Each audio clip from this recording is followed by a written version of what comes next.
Hello people, welcome back to the channel. It's Captain Trucker. In today's video I would like to discuss why us Americans can benefit from adapting and learning from the Philippines culture, okay? And also why we've sometimes failed to understand such parts of the world and such cultures.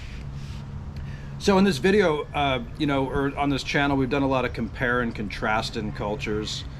And I think that's important because, it helps expats learn how to adapt, and it hopefully can, teach us Americans to sort of like open our minds more, to broaden our worldview, because, this channel and like these types of videos, it's not intended to come down on us Americans or our culture, but it's more about, again, broadening our perspectives and worldviews so it makes us better Americans, okay?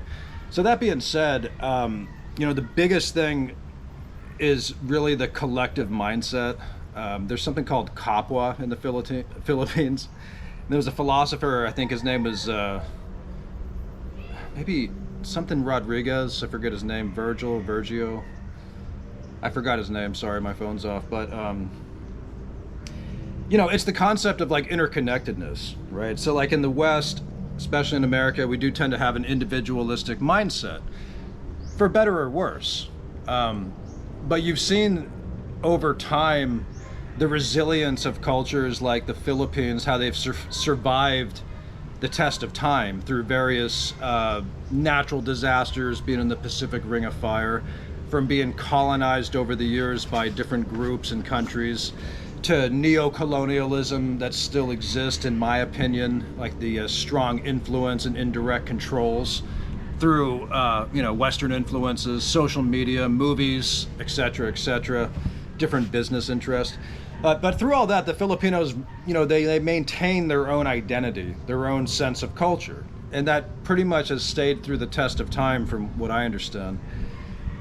So, that resilience and that kind of character, where does it come from? I think part of it comes from the condition and the learning how to survive, okay?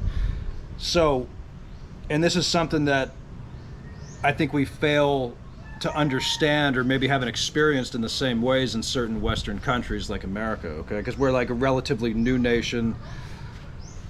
We haven't been through as many of these kind of, disasters, and natural disasters, colonization. Like there's issues right now in America, like with immigration and stuff, and there's a lot going on there, but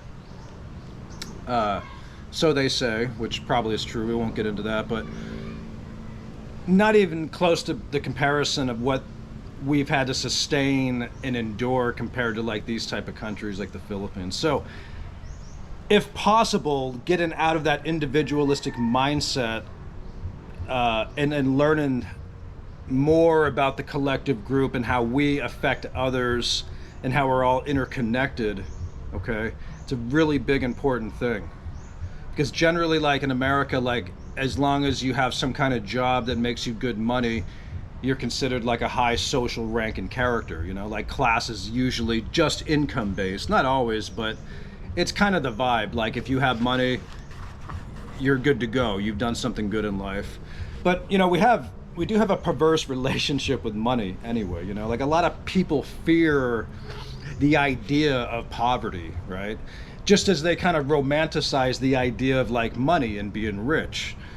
But there's holes in both of those, I was talking about the years I lived poor. I don't want to say quite poverty, although I did live in substandard conditions, like sleeping in my car and stuff like that, living in the provinces for quite a long time. You start to learn more about that materialism, right? The material value. And this is where Americans really get mixed up, because I do see this a lot in the middle classes. They get stuck in a lot of interest debt, paying for mortgages and new cars they can't afford and stuff like that, because they're afraid of appearing poor. Like they're afraid of the material aspect. It's not so much like, see, what I've learned, the difference between being poor and having money, one of the benefits is variety of environments, right? So you can live among different groups excuse me, in different neighborhoods and have that option, okay? It's not so much like, oh, I don't want to live in the province, you know, around poor people. I only want to live with middle upper class type of people, city people, whatever. No, for me, it's more about the variety because you learn from all those environments. But some people are afraid, okay? They're afraid to be associated with poverty, but it's usually always material based, okay? That's the thing that we're missing in America, is that the overrated emphasis on literal material, you know? Like, we don't all need new houses and new cars. I mean, you have people on average incomes going into debt buying like ridiculously expensive cars, okay? It's a transportation device, right? So, yeah, I mean, like the car itself in American culture is always represented like independence and virility and all that, which in theory is lovely, but the problem is it's, you know, there's somebody making profits off this and it's putting a lot of people in debt, okay? Not to mention dozens of thousands of road fatalities every year due to, you know, cars, drinking and driving, accidents, user errors, etc. So it's become not just a financial trap, but a death trap in America, okay? But yeah, learning from the Filipinos, man, like this is what, if we start traveling more as Americans, like as a culture, which I think we'll see in the future, okay? Because, you know, inflation's not really getting better anytime soon. As the dollar starts to weaken a little bit, the middle class is becoming wiser. They're starting to watch, you know, these type of channels and other channels, and they're realizing that their dollar and purchasing power obviously is going to go much further in such countries like the Philippines or Argentina, or maybe certain places in Europe, maybe Hungary, I think, Thailand, other places. So they're becoming more privy to that. You know, like they're seeing firsthand from these vloggers that these are, you know, regular places with people and societies, and you see the different environments and so forth. They realize like, oh yeah, I could live there, sure. So that's a good thing. But also, you know, there comes a level of learning to assimilate and adaptability and all that. And I think that's something that we'd like to talk about in our channel. But yeah, in general, I will say, like, in my opinion, what we're missing as Americans in understanding these cultures is we can't get past the materialism and consumerism that's literally consuming parts of our life and families, okay? Because there is serious breakdowns of some families in America that get very competitive. The individualism can be taken so far that you'll see brothers and sisters turning on each other, leaving their own people on the streets. It happens, it really does. You'll see this in a lot of, not a lot, but, well, yeah, in many American families where you'll have like an enormously successful sibling. The other sibling will be, you know, he didn't quite adapt to society. He lives on the streets, and then you got some that are successful, but they stop talking to each other. There's a lot of family divisions. There is, you know, some toxic stuff going on in many American families. And that's other reasons why some people become expats as well. You know, fortunately I was from a decent family, but there's a lot of people that are not, okay? And I've seen it growing up, and it's a real thing. But again, a lot of that comes down to that collective mindset. Like they say 73% of Filipinos live with extended families. Now, an American may think like, oh, well, that's just for financial reasons, but that's not true. Because I mean, you see the way they stick together with money and without money, because they've recognized the value of that over time for real survival, to really appreciate their family, you know? And it's also like a cash society, so and that's a kind of a cool thing too. That's why I'm not sure there's as much people in debt here and so forth, because Americans in other Western countries, they're willing to go into debt for that material, okay? They won't have a used car. They don't want a smaller, older house. Like, it's got to be new. Like the value of that is such a strong, the newness aspect of like materialism is like, it's so ingrained in our consciousness as Americans. It's amazing, you know?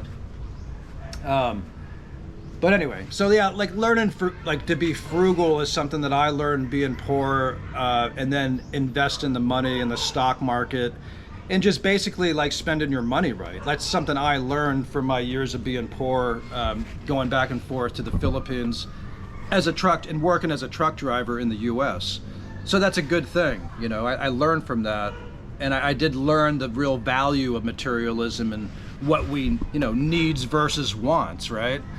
But again, I think the big fear for most people is like public humiliation. And that comes too with being poor, you know, like living in a poor neighborhood or being a homeless person. These are all things that I've done. And once you get past that part, you realize that it doesn't matter so much. It's more about, you know, you want to be with different people, basically. You want to have options. That's why you want to have money. It's not simply to, you know, isolate yourself from other social classes and this kind of thing. But anyway, yeah. So there's not many studies on like mental health stuff in the Philippines, okay? Now, there's some people that say that's because there's not enough resources to, and obviously there's Filipinos that have mental health problems. I mean, not everybody in poverty are gonna be like happy-go-lucky, content people, but many of them are, okay? And you will see a lot more smiles walking down the streets, even in like the slums of Manila, than you will like in any American city. That's a true story, okay? So there is overall happier people here, but again, I think they've learned that resilience, being content with what they have, those are very strong concepts that we can learn as Americans to help our own culture, to help our own characters, okay? And likewise, there's a lot of great things to be learned from Americans, man, like independence, hard work, okay, ambition, like those are great things. And maybe that's just one of the things we take for granted sometimes living in such a country, but we got to remind ourselves, you know, and I do believe if we travel more, we will learn that. But back to the mental health thing. Yeah, 1 in 4, 1 in 5 Americans are taking these psychotropic medications. They're all suffering from supposed like mental illness, most of which has been self-created. Like the DSM is basically a collection of symptoms that just some guys agreed on, and insurance companies use it to bill. The psychiatrists become the substance, basically drug pushers. The whole industry is a mess. Americans are stressed out to the core.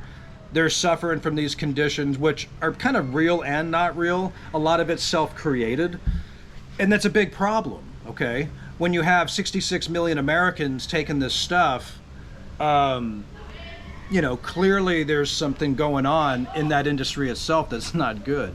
So yeah, there's a lot of problems in the system right now, but I do believe like if Americans learn as a culture some of this stuff from, you know, countries like the Philippines, contentment, simplicity, learning to be more responsible consumers, focusing on the family, Kapwa, getting out of the individualistic mindset, I do believe it will help make America a better place. And, you know, hopefully expats and these YouTube channels can put out a good message and start promoting such things more, because I think a lot of America's issues can be solved by the culture. That's just my opinion. I could be wrong.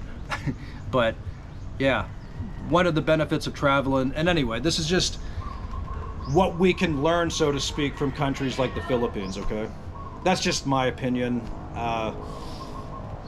More family-centric, simplicity, not going into debt for materialism, appreciating what we have. It can bring a lot less stress to your life, and so you can start enjoying simple things. You can start enjoying your family, you know? It's just stuff I've learned, you know? A lot of Americans have serious debt, okay? So it's good to be in a position where you have no debt and where you have options. Like, you don't even need a lot of money to do that, but you can still do that like in the middle class in America. You just have to play your cards right. So anyway, that's just my 2 cents. Hope that helps. Please subscribe, share in the comments what you all think about this. Continue to have a good New Year, guys. It's Captain Trucker. Thank you for watching. You all be good out there. Bye-bye.